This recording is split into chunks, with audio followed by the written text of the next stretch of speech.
आपकी प्रिय वस्तुएं होती हैं आपके दुख का कारण। एक व्यापारी था जो अपने लड़के से अपने प्राणों से ज्यादा प्यार करता था। वो लड़का उसकी आंखों का तारा था। वह अपने लड़के को देखकर ही जीता था। जब तक वो अपने लड़के को देख न ले, उसे चैन नहीं मिलता था। वो लड़का ही उसकी खुशियों का कारण था। एक दिन दुर्भाग्य से लड़का अचानक बीमार हो गया। काफी इलाज कराया, पर लड़के की हालत दिन पर दिन बिगड़ती जा रही थी। और एक दिन वो लड़का अपने पिता की खुशियों को उजाड़कर इस दुनिया से चला गया। वो व्यापारी इस सदमे को सह न सका और पागल सा हो गया। एक दिन वो घूमते हुए श्रीवस्ती नामक स्थान पर पहुंचा।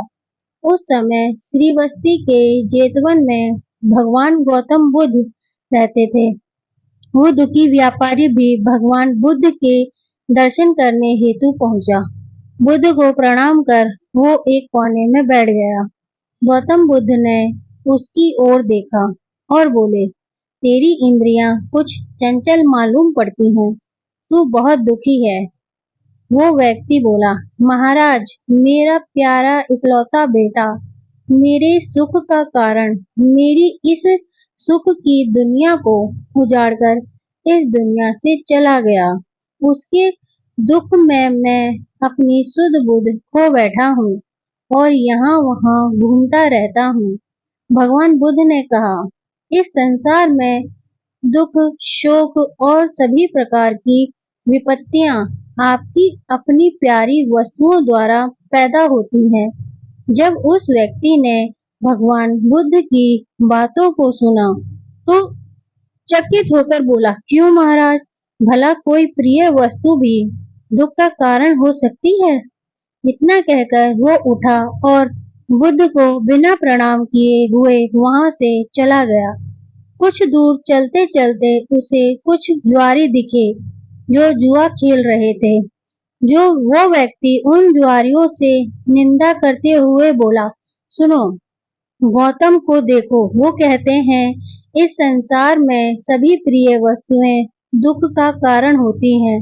दुनिया में जितने भी शोक और विपत्ति हैं, वो अपनी प्रिय वस्तुओं के कारण ही हैं। मुझे तो उनकी बात पर बिल्कुल भी विश्वास नहीं है।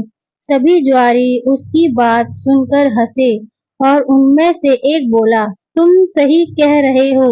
प्यारी वस्तुएं तो सुख और आनंद के लिए हैं। उनमें दुख और शोक की कल्पना करना तो मूर्खता वाली बात है।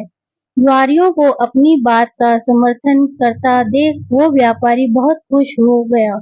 बस वो समझ गया कि वो ठीक है और गौतम बुद्ध गलत। अब तो वो सबसे जाकर गौतम बुद्ध की बुराई करता। यह बात पूरे नगर में फैल गई। उस नगर के राजा प्रसेनजीत के कानों तक भी यह बात पहुंच गई। उस राजा को भी गौतम बुद्ध की बात सही नहीं लगी। उसने कई विद्वानों से इस बात पर चर्चा की, पर सभी ने कहा, ऐसा नहीं हो सकता। भला कोई प्रिय चीज दुख का कारण कैसे हो सकती है? जब यह बात रानी ने सुनी तो उसने राजा से कहा, महाराज, यदि गौतम बुद्ध ने यह बात कही है तो निश्चित ही यह सही होगी। रानी के बात सुनकर राजा क्रोधित स्वर में बोला, गौतम जो भी कहता है तू बस उसकी बात का गुणगान ही किया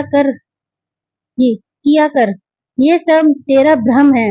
तुझे एक भ्रम के रास्ते पर जानबूझकर भटकते हुए देखकर मेरी आंखें जली जा रही हैं। जा, हटा जा यहाँ से। भगवान बुद्ध के खिलाफ रानी कुछ नहीं सुन सकती थी, इसलिए दुखी होकर वहां से चली गई। रानी ने नाली जंग नाम के एक ब्राह्मण को बुलाया और कहा, तुम शीघ्र ही भगवान बुद्ध के पास जाओ और उनको मेरी तरफ से सादर प्रणाम करके कहना कि संसार में प्रिय वस्तुएं दुख का कारण कैसे होती हैं। जब वो तुमको इसका उत्तर बताएं तो उनकी एक भी बात को भूल ना जाना और सारी बात मुझे आकर बताना। नाली जंग बुद्ध के पास गया और उनसे मल्लिका द्वारा कही बात बता दी। भगवान बुद्ध बोले, हाँ, इस संसार में सभी प्रिय वस्तुएं दुख का कारण होती हैं। कुछ समय पहले एक स्त्री की माँ मर गई। वो स्त्री अपनी माँ के वियोग में इतनी दुखी हो गई कि उसका अपने शरीर का भी ख्याल नहीं रहा। वो फूलों से, पेड़ों से, आते जाते राहगीरों से यही पूछती कि क्या तुमने मेरी माँ को देखा है? ऐसा इसलिए हुआ क्योंकि वो स्त्री अपनी माँ से बेहद प्यार करती थी। बुद्ध आगे बोले, इसी तरह इस स्त्री ने अपने मायके गई। उसके भाई उसकी शादी किसी दूसरे से कराना चाहते थे और उस स्त्री को मजबूर कर रहे थे, पर वो स्त्री अपने पति से बहुत प्यार करती थी और उसका पति भी।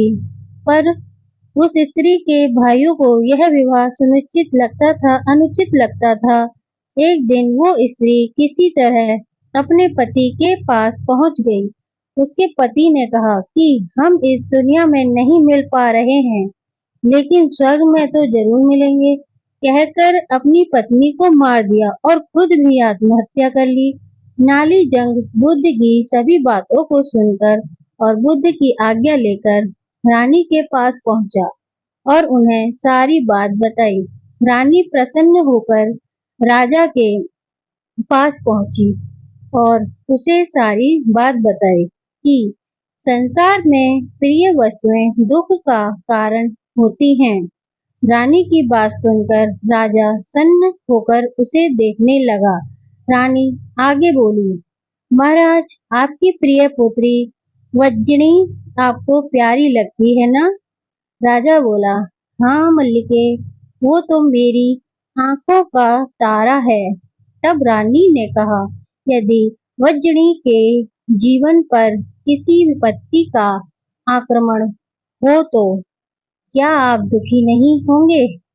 राजा बोला, दुखी नहीं का क्या मतलब, बल्कि मैं जो इसे अपने जीवन पर आक्रमण समझूंगा। इसी तरह रानी ने राजा को प्रिय लगने वाले मंत्री, सेनापति, राजगुरु आदि के संबंध में भी पूछा। इस पर राजा ने वही उत्तर दिया कि उनके जीवन पर यदि विपत्ति आई तो उनके उन्हें दुख ही नहीं होगा, बल्कि उन्हें अपने जीवन का भी अंत मालूम होगा। रानी मुस्कुराते हुए बोली, महाराज, अब तो आपको गौतम बुद्ध की बात समझ में आ गई होगी। राजा चौकन्ना होकर सोचने लगा और बोला, गौतम बुद्ध हमेशा सही उपदेश देते हैं। मेरी आंखें खुल चुकी हैं। उसके बाद राजा भी भगवान बुद्ध का वंदन करने लगा। कहानी आपको पसंद आई हो तो वीडियो को लाइक, चैनल को सब्सक्राइब करें और मुझे ज्यादा से ज्यादा सपोर्ट करें।